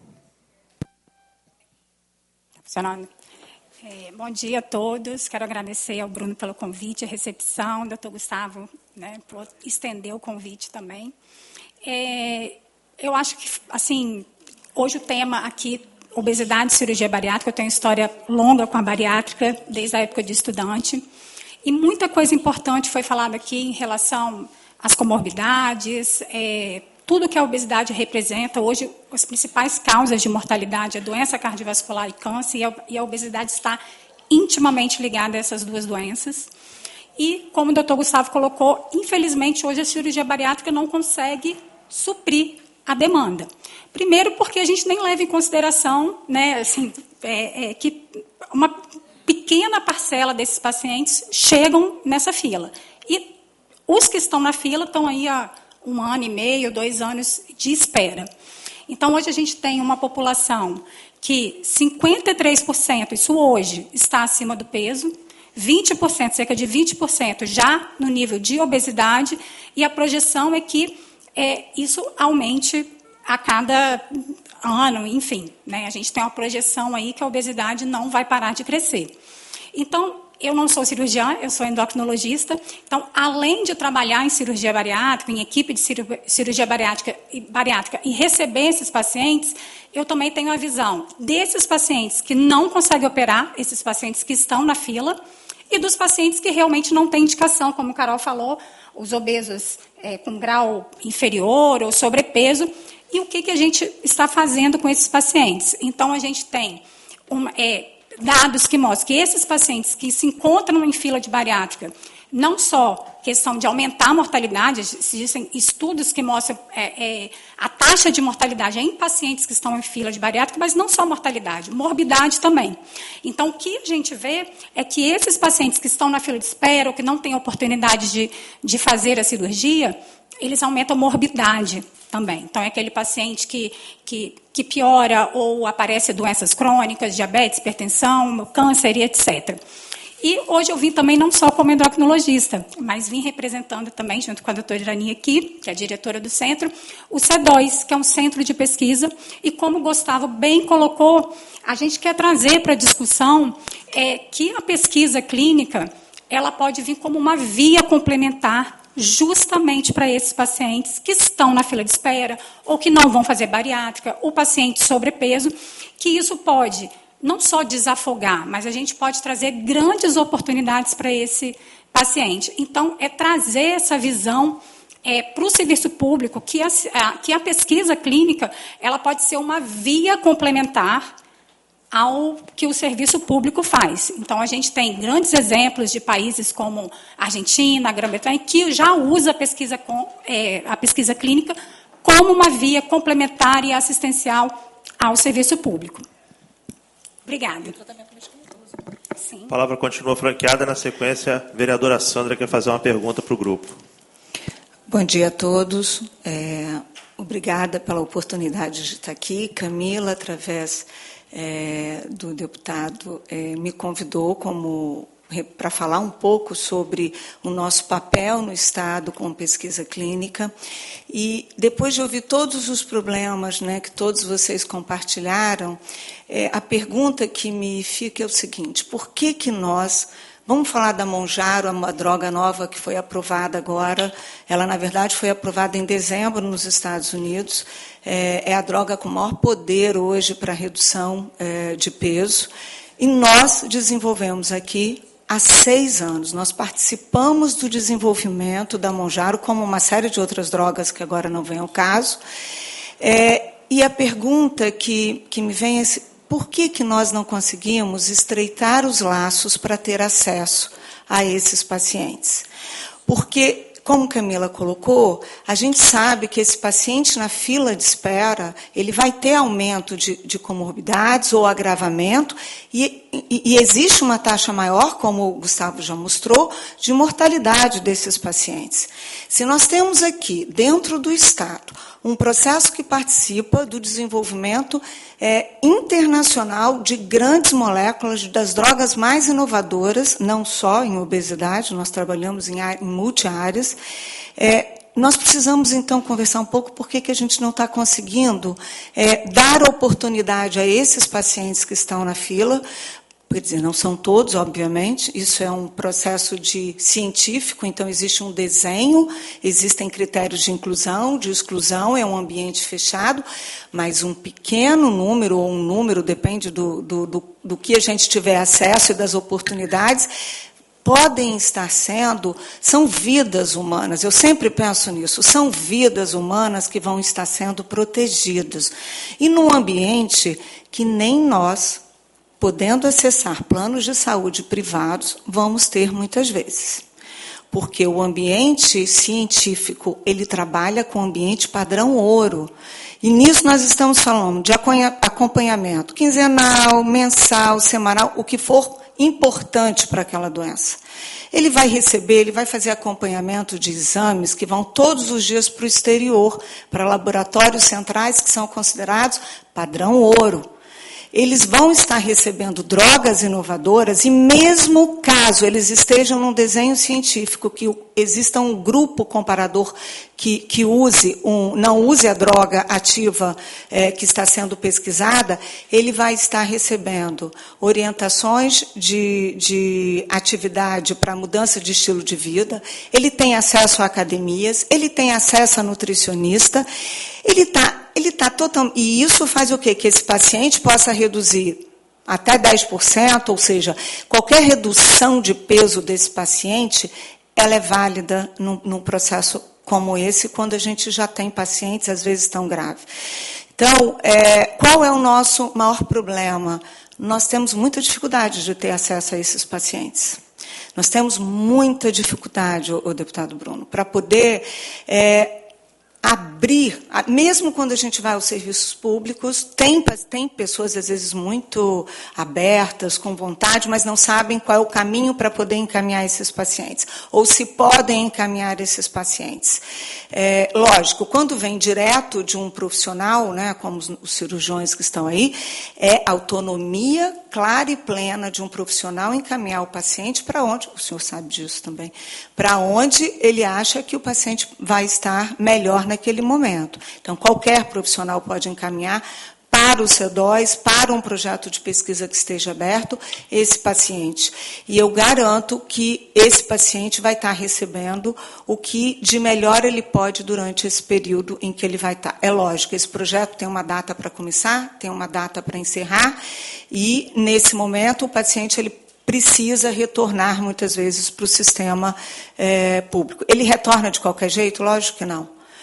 Há todo um trabalho que a gente faz com esse paciente, com o médico assistente anterior, para que esse paciente possa retornar gradativamente. No caso da obesidade, é muito importante entender que, se esse paciente está lá durante com um projeto de pesquisa, e ele chegou lá o nome dele para a fila da cirurgia, não tem problema nenhum. Ele pode sair desse projeto a qualquer momento. Qualquer coisa no ambiente de pesquisa clínica, isso é um norteamento hoje mundial, é que a beneficência está acima da maleficência. Não interessa quais sejam os interesses da indústria farmacêutica, porque existe muito isso, a indústria farmacêutica, seus interesses, é lógico, a indústria está investindo nesse desenvolvimento, ela vai querer ganhar com drogas. Essas drogas vão chegar caríssimas, a gente sabe disso, é um número reduzido de pacientes que vão ter acesso imediato. Mas daqui a 10, 20 anos, esse conhecimento, as nossas drogas todas que estão aí de controle hoje de colesterol, são drogas que estão dentro das políticas públicas, demoraram anos para chegar ao acesso. Mas, infelizmente, esse é o caminho que nós temos, não é o ideal. A ciência, ela caminha, eu sempre falo, a passos muito curtos. Muito curtos. O ideal, a gente ainda está longe de muita coisa para o ideal. Mas se nós estamos aqui hoje com as oportunidades que nós temos e com todos os ganhos de qualidade de vida que nós já tivemos até aqui, foi graças ao processo de pesquisa clínica e não tem jeito. É dele que nós dependemos para avançar. E a gente também tem que considerar que onde há atividade humana, em qualquer área de atividade humana, nós temos conflitos de interesse. O mais importante é que esses conflitos de interesse sejam norteados. Eu estou colocando isso aqui porque ainda existe muito preconceito com o processo de pesquisa clínica. A gente encontra isso, às vezes, até mesmo no médico, com relação à indústria farmacêutica. Não sou amiga da indústria, nós não somos amigos, mas nós sabemos hoje da importância que existe para que ela possa fornecer os investimentos que ela fornece no desenvolvimento para os avanços da saúde. Vide aí como foi o exemplo da vacina, para colocar o mundo de novo no seu prumo, como foi a nossa experiência. Então, eu queria deixar em aberto essa possibilidade da gente discutir melhor o papel que nós temos aqui no Estado e das oportunidades que a gente pode oferecer. Obrigada. Muito obrigado, doutora. Assim, acho que todos nós somos a favor de pesquisa clínica, né? Tudo que a gente faz adveio de pesquisa clínica em algum momento, né? A pesquisa clínica é uma lacuna de oportunidade, né? Há um pool de oportunidade trabalhar a pesquisa clínica, até para as instituições, isso é vantajoso. Cachoeiro mesmo, o Hospital Evangélico, é vinculado a um núcleo de pesquisa clínica e a gente consegue oferecer lá drogas que não estão disponíveis no Sistema Único de Saúde e que são luz para pacientes que já estão na terceira, quarta linha de quimioterapia. Então, acho que o que se precisa para isso é, eventualmente, aumentar a comunicação entre os centros tratadores, né, para que os encaminhadores, que a caneta está na mão nossa, né, para que a gente possa direcionar os pacientes que têm perfil dentro dos moldes do protocolo aberto, seja na CEDOS, junto à sua instituição, a CEDOS, ou em qualquer outro núcleo de pesquisa clínica que caiba esse encaminhamento. Acho que a gente precisa conversar mais e levar essa informação para os centros de tratamento. O grande problema, eu acho que aqui é central, é que a gente não tem um centro de tratamento que cuide, que tenha uma linha de cuidado plena para esse doente. Eu acho que a gente vai chegar no final aqui dessa discussão e esse talvez seja o ponto mais central do debate. Eu queria agradecer aqui a presença dos vereadores de Mimoso do Sul, Zezinho e Cassiano, muito bem-vindos. Vou conferir a palavra aqui a Sandra para que ela faça uma pergunta. Quero agradecer o convite, doutor Bruno. Quero agradecer a presença dos médicos, que hoje eu estou aprendendo muita coisa aqui nessa reunião.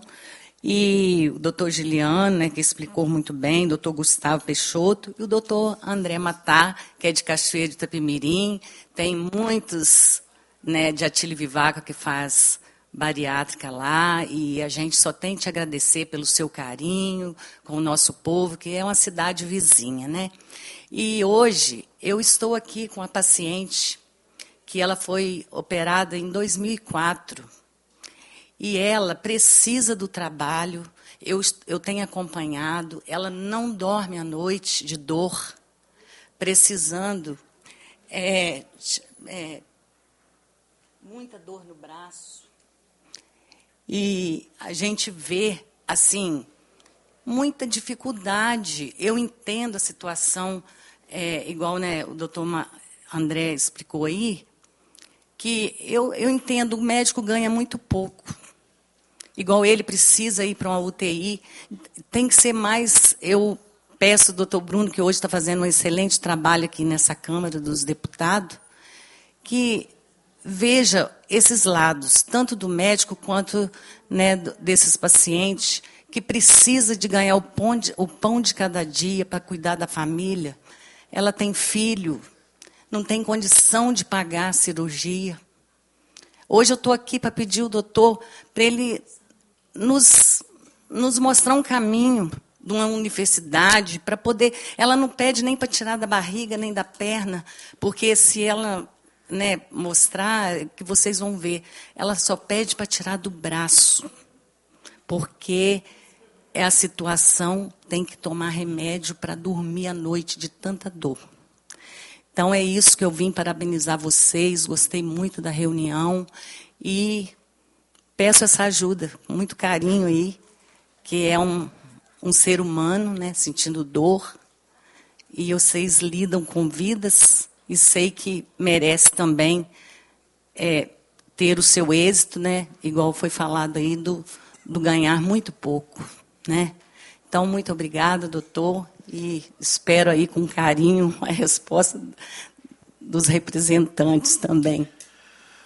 Muito bem, Sandra. Acho que os três vão ter a oportunidade agora de debater sobre isso. Vou voltar aqui para as réplicas dos palestrantes, mas antes eu vou fazer também alguns comentários. E você vê que o problema, a meu ver, Gustavo, começa com a informação, né? E a informação talvez até do próprio paciente. Quando você coloca que 30% dos pacientes com obesidade mórbida se consideram obesos, isso é extremamente preocupante. Talvez as políticas públicas precisem observar de maneira conceitual, que a gente precisa mostrar para as pessoas o que é a doença, né? Até porque a gente só identifica aquilo que conhece. E pode parecer óbvio para a gente, para nós que estamos aqui nessa mesa agora, mas certamente não é óbvio para todo mundo, uma vez que 30% de pacientes obesos, e a gente não está falando de pacientes com sobrepeso, está falando de pacientes obesos, se consideram realmente obesos. Isso é realmente um dado assim, que me chamou muita atenção. E quando a gente fala de 4 milhões de pacientes com obesidade mórbida no Brasil, só para chamar a atenção, nós estamos falando de um Espírito Santo inteiro de obesos mórbidos. Nós temos pouco mais que 4 milhões de habitantes. Então, é como se todo o Espírito Santo, todos nós aqui agora, fôssemos obesos mórbidos. E mais aqueles todos que nos assistem pela TV da Alice, todos os nossos colaboradores, toda a cidade de ponta a ponta do Estado do Espírito Santo fossem obesos mórbidos. Então, não é um número desprezível, é um número impactante, né? E 22% dos gastos, esses são todos os dados obtidos da palestra do Dr. Gustavo Peixoto, gastos estão relacionados à obesidade e os gastos com doenças crônicas. Então, assim, nós estamos falando de uma bomba atômica da saúde pública. Não é um probleminha que consiga ficar escondido embaixo do tapete. A gente precisa trazer à tona realmente essa discussão, né? Outra questão que eu acho que é importante, e aí também é um avanço para a gente, para ouvir a opinião de vocês, quando você fala da cirurgia videolaparoscópica, que eu acho que vai ser central aqui nessa discussão, para os três palestrantes, e a gente sabe que não dá para simplesmente bater o martelo. O prefeito Peter Costa de Mimoso chegando ali agora, seja muito bem-vindo, prefeito, um prazer tê-la conosco. A cirurgia videolaparoscópica, nós temos literatura vasta dizendo dos benefícios da cirurgia videolaparoscópica, e em saúde pública a gente tem que trazer tudo que é custo-benefício. A gente tem que pensar no custo-benefício, né? Quando eu chego para o secretário de saúde, hoje mesmo eu já tive com o secretário Miguel, que sempre me atende com as portas abertas, eu faço aqui uma referência muito amistosa à Secretaria de Saúde do Estado, mas as pessoas já olham para a gente com aquela cara assim, já vem pedir mais ampliação de serviço, mais recurso.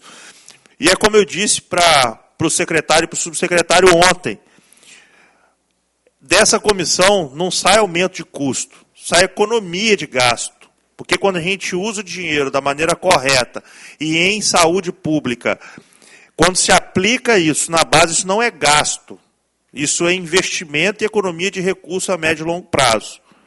Investir recurso só na cirurgia bariátrica, apenas na cirurgia bariátrica, é a ponta do iceberg, e não falar de informação para que as pessoas entendam o que é obesidade, como você colocou muito bem, Gustavo, fazer política pública para que a gente não ofereça o problema dentro das nossas escolas, é um contrassenso, porque a gente vai sempre enxugar gelo e não vai parar de fazer essa curva, não vai fazer essa curva descer em relação à incidência de obesos, como acontece hoje nos Estados Unidos, onde o principal tumor ginecológico que mata nos americanos é o tumor de corpo do útero relacionado à obesidade. Aqui no Brasil, a gente tem um perfil diferente, né? Apesar de haver vacina e diagnóstico precoce com um exame muito barato que é oferecido pela própria rede, que é o preventivo, nosso principal tumor ainda é o tumor de colo uterino, né, relacionado ao HPV. Também fruto de desinformação, uma vez que a gente já tem, em tese, treinamento na rede básica, unidades distribuídas por todo o Brasil, em ascensão, inclusive em número. Só no Espírito Santo, esse ano, nós vamos abrir mais 110 unidades básicas de saúde. Então, para mim, é inadmissível a gente tratar ainda com a quantidade que se trata tumor de colo do útero, né? E a obesidade está relacionada de outra forma com o tumor de colo do corpo do útero, tumor de mama, tumor gastrointestinal, como o doutor Gustavo já muito bem colocou. Então, eu trago apenas o meu comentário sobre esse tema. E como justificar esse custeio, né, Gerliano, para o vídeo, para a gente poder diminuir o número de cirurgia aberta e começar a aplicar mais, André, a cirurgia por vídeo laparoscópio. Será que a gente tem como selecionar esse doente? Qual é o melhor paciente para ser operado por vídeo, para a gente poder otimizar esse custo e oferecer um benefício maior para aquele paciente selecionado? Será que a gente conseguiria oferecer para o Estado uma proposta de protocolo de inclusão de pacientes, para que isso não fique também a revelia de qualquer indicação e a gente possa padronizar esse paciente, criar... Estou trazendo, não sou especialista, não sou cirurgião, a minha especialidade é radioterapia, né? A minha praia, vamos dizer assim, é o doente de câncer, mas eu trago aqui para a nossa discussão, até porque eu vou antecipar a minha proposta final, tá? Eu proponho que a gente crie um pequeno grupo de estudos aqui depois, como a gente fez, Carol, com a nutrição oncológica, que certamente trará resultados. Nós fizemos um debate amplo aqui na comissão, Gustavo. Depois disso, criamos um grupo de trabalho, e esse grupo de trabalho discutiu pontos e contrapontos. Isso virou uma indicação para o governo do Estado, que nós vamos, daqui uns dias, apresentar para o secretário Miguel e para o governador, para quem tiver que apresentar, porque aqui não tem politicagem, aqui tem política pública.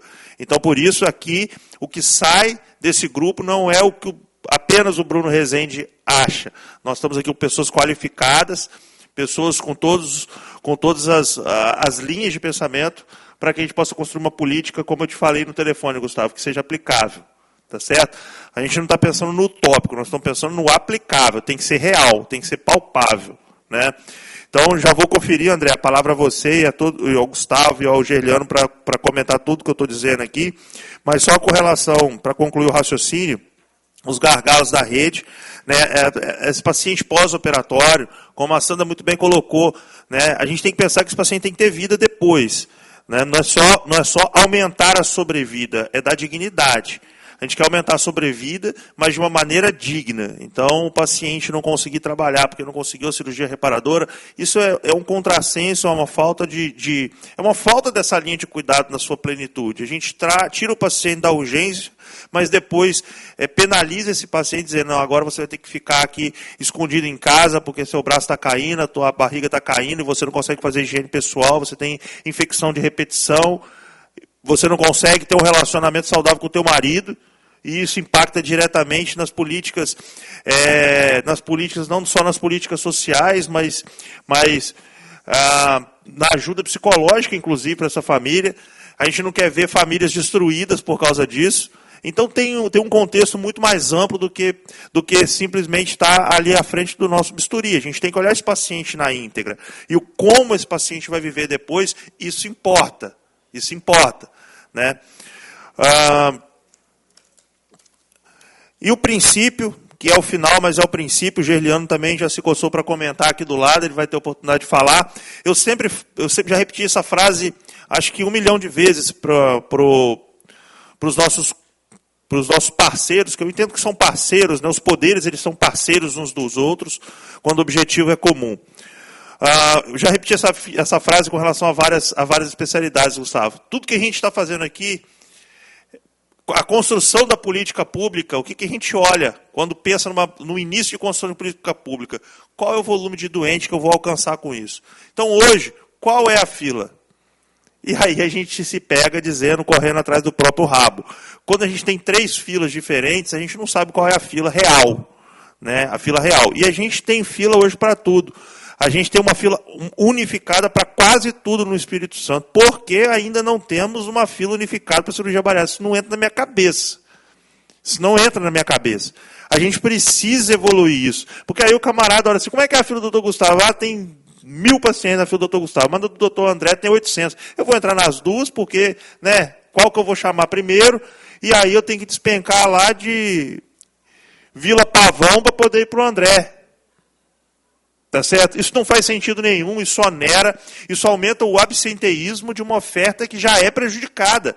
E o absenteísmo custa. Porque quando eu abro um serviço, eu abro olhando para essa fila. E se a fila não é real, toda a política que eu estou construindo baseada nela é uma política potencialmente equivocada.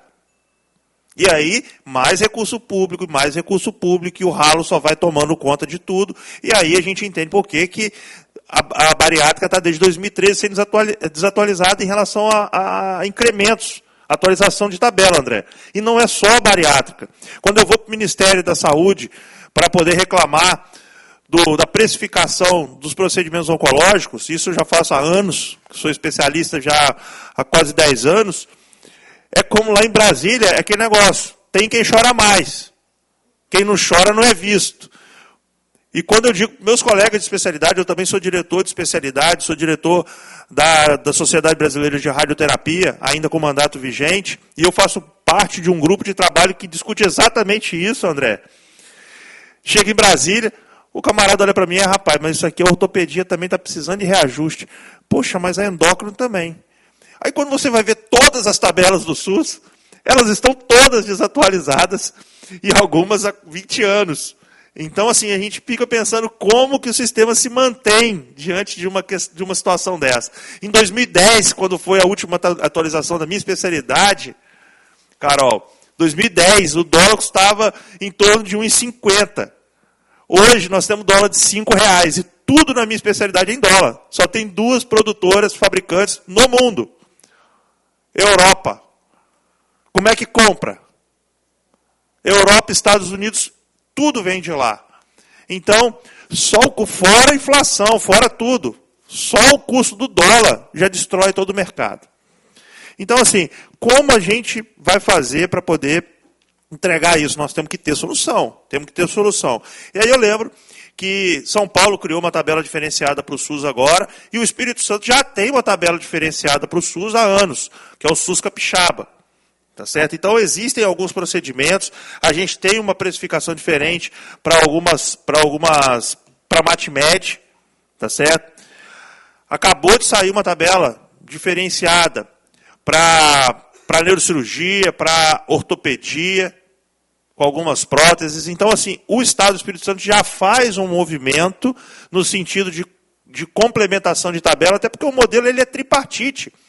Os municípios e estados, como o Gustavo muito bem mostrou ali, iniciativas locais, regionais, de incremento de tabela, isso existe e não é proibido.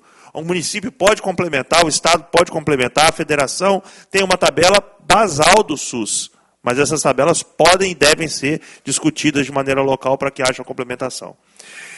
Então eu trago isso para discussão, Gustavo, Gerliano, André e demais colegas da plateia, visitantes, para que a gente possa pensar, e eu gostaria depois de colher de vocês, assim, voluntários, tá certo? Para o nosso grupo de trabalho, para que a gente possa fazer juntos sair desse grupo de trabalho indicações projetos de leis que a gente possa tramitar aqui na casa, Geliano. E aí, como eu falei, o prejuízo de vocês no primeiro momento vai ser investimento, tá certo? Porque aqui eu não vou construir nada sozinho. Eu preciso de todos vocês para que a gente possa entregar uma coisa pautada em ciência, em técnica, não apenas no processo político. Vou conferir a palavra aqui ao doutor André Matar para suas considerações, réplicas. Está aberto também a todos vocês que quiserem contribuir. Por favor, fiquem à vontade. André. Em relação à cirurgia laparoscópica pelo SUS, foi em 2017 que a Comissão de Inovação Técnica do Ministério da Saúde liberou, Conitec liberou a tabela, tem codificação de cirurgia bariátrica por vídeo. O grande problema na época foi que eles pegaram a OPME em valores americanos, valores exercidos lá nos Estados Unidos, e só converteram para moeda nacional, sem pensar em impostos e tudo. Então, assim, a diferença, o déficit do material para a videolaparoscopia, esse prejuízo ficaria para o hospital. Então, o hospital não tem interesse, o hospital já trabalha no gargalo, né? Então, existe essa codificação. Só que a tabela é muito ruim e não consegue bancar, custear a OPME, tá? Então, é uma questão. Às vezes, esse custeio dessa diferença da OPME pode vir através de algum fundo estadual, né? Em relação à cirurgia laparoscópica, qual paciente é elegível? Todos. Né? Não tem dúvida nenhuma que todos os pacientes obesos são elegíveis para bariátrica. Raramente a gente tem que, às vezes, converter um paciente, mas todos são. Eu acho complicado a gente escolher pacientes para fazer a cirurgia laparoscópica e outros não, porque sempre vai ter aquele que fala, por que ela fez por vídeo e eu fiz aberta? Ah, porque ela é hipertensa, é capaz da pessoa comer sal para ficar hipertensa para poder fazer por vídeo. Então, assim, o ideal seria para todos os doentes. Enquanto a gente não tem para todos os doentes, a gente pode botar os pacientes de maior gravidade, maior risco cirúrgico, né, para poder a gente começar a trabalhar em relação a isso. Mas existe uma codificação e, assim, com a codificação e com o valor da tabela, é pegar a diferença e dar um jeito de custear essa diferença. Aí a gente começa a fazer por vídeo. Ok, vou conferir a palavra agora ao doutor Gerliano para todas as suas considerações. Por favor, meu amigo. Obrigado. Eu ia falar exatamente sobre o que o André falou, sobre a Conitec, né, que no relatório de 2017 se mostrou, na verdade, favorável à implantação da cirurgia laparoscópica, né, no SUS, porque viu-se que o custo a mais que você tinha pelo material por vídeo, ele era compensado na redução do tempo de afastamento dos trabalhos, ou seja, o custo do INSS desse paciente seria menor, que gira em torno, aí, dependendo do trabalho, de 15 a 30 dias de afastamento ao trabalho, enquanto na cirurgia laparotômica, né, cirurgia aberta, convencional, esse afastamento ele fica em torno de 3 meses. Então, esse tempo que o INSS fica pagando, isso compensa ali o custo a mais da cirurgia laparoscópica. Outra coisa que aconteceu de 2017 para cá, 2023, né, nesses 6 anos, novas tecnologias, novos fornecedores foram incorporados no Brasil. Então, nós temos outros materiais agora, até importados da China, que são muito mais baratos, só os padrões que eram utilizados aí somente em 2017, que eram os americanos, né, materiais de padrão ouro na época, hoje em dia já caiu por terra, então o custo reduziu, tornando a cirurgia ainda mais viável por vídeo. Tá? Outra coisa que eu queria corrigir é que esse dado da fila de ser de 7 mil pessoas, ele foi obtido pela Secretaria Estadual de Saúde, lá na Superintendência do Estado de Cachoeiro. Então, esse dado é verdadeiro. São 7 mil pessoas que têm na fila cadastradas hoje, né? Cadastradas para fazer a cirurgia, fora os que têm indicação e que não estão na fila. Tá? São essas considerações que eu queria dizer aí. Tá? Perfeito, Eliano. Vou conferir a palavra do doutor Gustavo Peixoto. Bom, doutor Bruno, foi uma manhã bastante proveitosa. Na questão do grupo de trabalho, pode contar com a nossa equipe e com a equipe do Hospital das Clínicas para poder tentar consolidar algumas estratégias aí para combate à obesidade no Espírito Santo. Na questão da unificação da fila, ela não foi unificada ainda por questões operacionais que podem ser resolvidas com uma certa facilidade. O nosso atual secretário de Saúde ele é um gestor, né, de fato, é um economista. Então, eu acho que só falta chegar para ele esses números, a importância desse tema. E no tocante aos 7 mil cadastrados, Juliano, o que acontece é o seguinte, na verdade, eles pegaram o Hospital das Clínicas, você tem quantos? Tem 2 mil. Cachoeira tem 2 mil. Evangélico de Vila Velha tem 3 mil. E somaram. Mas, na verdade, na hora que consolidar essa fila, nós imaginamos que muitos serão expurgados, né? E a gente aqui sempre fica falando sobre SUS, porque 75% da população capixaba depende do Sistema Único de Saúde. Mas essas políticas públicas, como atividade física, melhora da alimentação, proibição de alimentos altamente calóricos na escola, isso vai beneficiar a sociedade como um todo, né? A questão de um protocolo de vídeo, doutor Bruno, a questão da custo-efetividade da vídeo é um assunto que já está muito bem estabelecido, a gente pode mostrar isso para essa comissão e depois para outras instâncias, se for necessário, e sim, a gente pode trazer um protocolo inicial de quem se beneficia mais. A escolha da vídeo da aberta, a gente tem experiência nisso por causa das clínicas, né? A gente faz uma vídeo por semana e 3 abertas. Como é que a gente seleciona? A gente basicamente pega os super obesos, aqueles com IMC muito alto ou acima de 200 quilos. Esses pacientes a gente prioriza, porque a gente sabe que operar um doente desse pela via laparotômica é muito complicado. Então, esses pacientes têm um alto benefício. Outros que a gente bonifica os pacientes da vídeo, se você perder mais que 10% do peso inicial, você tem direito a entrar na fila de vídeo.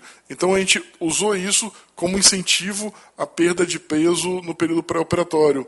E é uma estratégia que tem dado muito certo. Então a gente pode sim botar, se a gente não tiver para todo mundo no primeiro momento, porque tem a UPME, mas tem toda a questão das pinças especiais, insufladores especiais, etc. Então se a gente não puder fazer isso para todos, a gente pode pelo menos para o grupo que tem o maior risco de mortalidade operatória, começar fazendo o protocolo. A questão da tabela SUS, o Dr. Bruno ressaltou bem que São Paulo acabou de atualizar a tabela e isso tem sido muito bom. Conversei com o gestor lá de Barretos, onde a tabela SUS custeava só 20% do hospital e com a tabela SUS nova vai custear 75% do hospital. Eles só vão precisar de um complemento muito menor do que eles precisavam. Se isso chegasse em larga escala para o nosso estado, que tudo bem, pode ter uma tabela SUS capixaba, mas ela é restrita a alguns procedimentos. Se a gente pudesse ampliar isso aí seria muito útil para a sustentabilidade da saúde pública e para a gente poder tocar o serviço sem ter que ficar toda hora pedindo complementações. Acho que o ponto mais importante que eu coloquei aqui foi a questão da legislação de combate à obesidade com foco nas crianças, porque a sociedade demorou para entender isso em relação ao cigarro. Eu lembro claramente, quando começaram a proibir as pessoas de fumar dentro de avião, dentro de cinema, dentro de restaurante, foi uma indignação muito grande da sociedade, né? A gente vai ter que fazer esse enfrentamento. E não adianta falar que a criança tem direito de escolher. Como que uma criança de 8 anos de idade numa escola vai escolher entre um sorvete, um Big Mac e uma salada de fruta, uma maçã? Ela não vai escolher a maçã, né? Então, realmente, a gente tem que agir de forma mais dura. Assim como nós proibimos nossas crianças de usar bebida alcoólica, assim como nós proibimos nossas crianças de fumar. Nós temos que criar métodos de restringir o acesso. Isso tem vários estudos validados, onde escolas que retiraram esse tipo de alimento, 5 anos depois, o índice de obesidade infantil caiu. Nós estamos atrasados. É lógico que tem uma indústria muito grande, um mercado muito grande do fast food que vai ser contra isso. Mas nós temos que fazer esse enfrentamento como fizemos em relação à proteção das nossas crianças ao álcool e ao tabagismo. A questão da pesquisa clínica, ela é realmente fundamental para a gente buscar soluções definitivas. Nós, mesmo que a gente consiga frear o número de novos obesos, a gente tem uma população muito grande para ser tratada. A gente está falando aí de 4 milhões de obesos mórbidos, mas só que nós temos outros 30 milhões de obesos não mórbidos, né? E que ainda respondem, nesse momento, à farmacoterapia, mudança de hábito, etc. Se nós esperarmos eles virarem mórbidos, nós vamos perder a chance de tratá-los de uma forma menos traumática. E a doutora Camila citou bem que as 2 principais causas de morte em medicina são cardiovascular e câncer. Nós estamos dentro de um vulcão em erupção, que é a obesidade, porque a obesidade causa morte cardiovascular e causa câncer. E a gente tem bem documentado na literatura que, revertendo o estado de obesidade mórbida, você diminui evento cardiovascular e diminui câncer.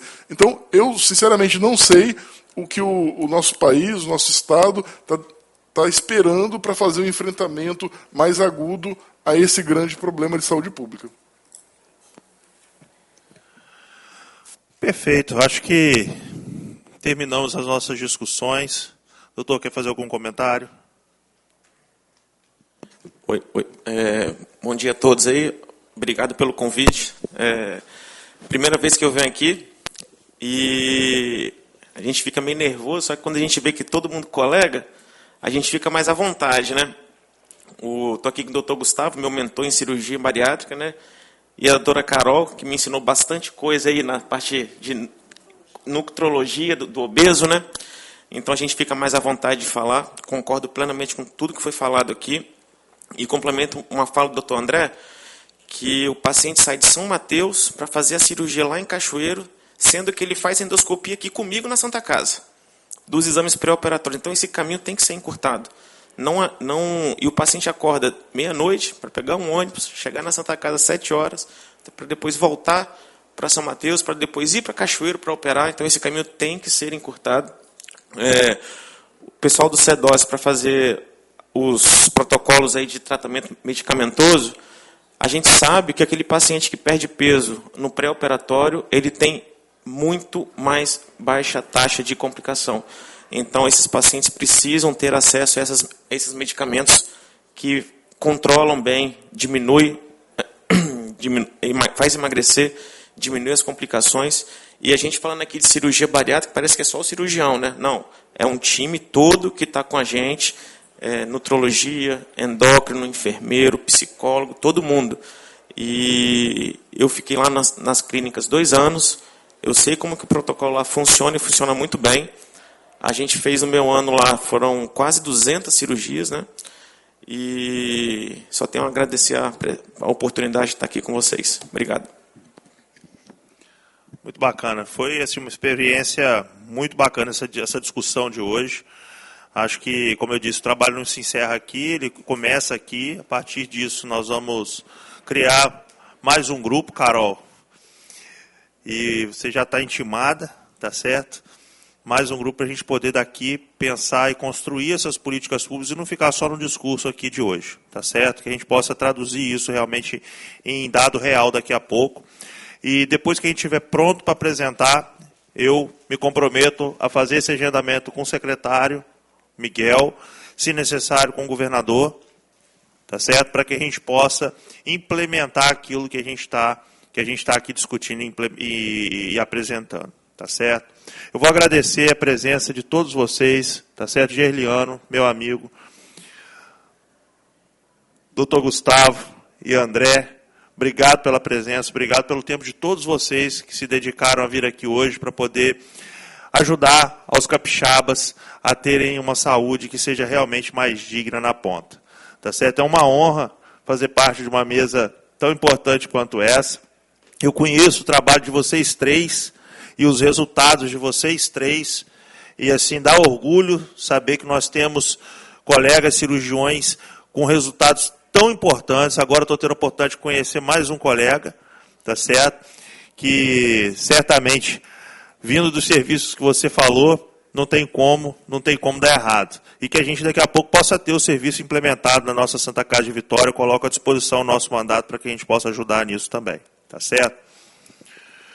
Bom, concluo agradecendo a Deus, ao gabinete, à Comissão de Saúde, à presidência da Ares, diretoria das comissões permanentes, aos servidores de Engenharia e Tecnologia, repórteres da TV Ares, taquigrafia, procuradores e consultor temático.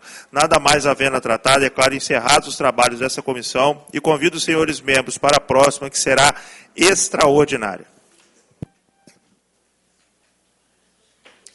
A Comissão de Saúde recebeu médicos para tratar do tema obesidade e cirurgia bariátrica. O doutor Peixoto explicou que metade da população capixaba está com sobrepeso e 5% sofre com a obesidade mórbida. A comissão debateu inúmeras soluções para esse problema, dentre elas a unificação da fila da bariátrica e também legislações mais duras para combater a obesidade infantil, como, por exemplo, proibição de que da venda de fast food em cantinas escolares e também no entorno. Continue acompanhando os nossos trabalhos, TV Ares, mais perto de você.